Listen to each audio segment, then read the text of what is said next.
بسم اللہ الرحمن الرحیم۔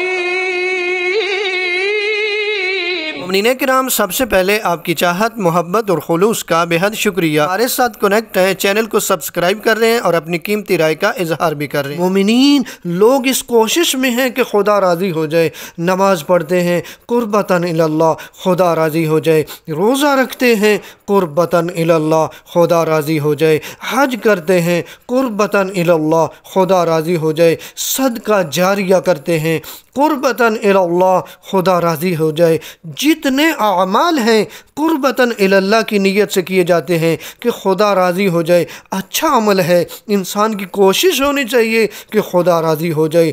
خدا کی رضا سب سے بڑی نعمت ہے، لیکن جو عمل میں بتانے جا رہا ہوں، اس عمل کی برکت سے آپ کا یہ مقام ہوگا کہ خدا تمہیں ہر طرح سے راضی کرے گا۔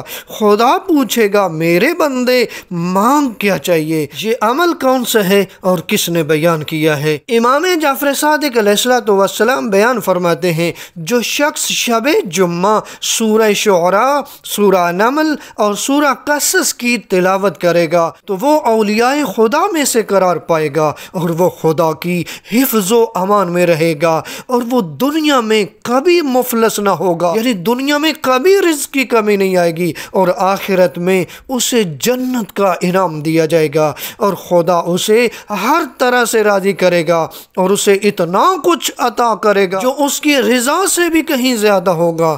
100 خوبصورت آنکھوں والی حوروں سے اس کا نکاح کرے گا۔ دیکھیں کتنا عظیم عمل ہے، کتنا ہی مجرب ترین عمل ہے کہ سورہ شعراء، سورہ نمل اور سورہ قصص شب جمعہ کو آپ پڑھیں، اس کو معمول بنا لیں۔ جب بھی شب جمعہ آئے سورہ شعراء، سورہ نمل اور سورہ قصص کو آپ پڑھیں تو پروردگار آپ کو اتنا کچھ عطا کرے گا، آپ کو دشمنوں کا خوف بھی نہیں ہونا چاہیے کیونکہ خدا کی حفظ و امان میں رہیں گے۔ آپ کو غربت کا خوف نہیں ہونا چاہیے کیونکہ دنیا میں کبھی غربت قریب نہیں آئے گی، جنت انعام ملے گا اور خدا ہر طرح سے راضی کرے گا۔ اب دیکھیں کتنا عظیم عمل ہے، لیکن معاشرے میں ہم کیا دیکھتے ہیں؟ مشکلات آ جائیں، رزق کی کمی ہو، دشمن کا خوف ہو یا کوئی اور پریشانی، ہم جعلی عاملوں کی طرف جاتے ہیں۔ کوئی کہتا ہے 25,000 دے دیں، کوئی 30,000 کہتا ہے، کوئی 40,000 کا ایک تعویذ دیتا ہے۔ اکثر دکانوں میں آپ نے تعویذ لٹکے ہوئے دیکھے ہوں گے، ان تعویذوں پہ عجیب قسم کا کچھ لکھا ہوتا ہے۔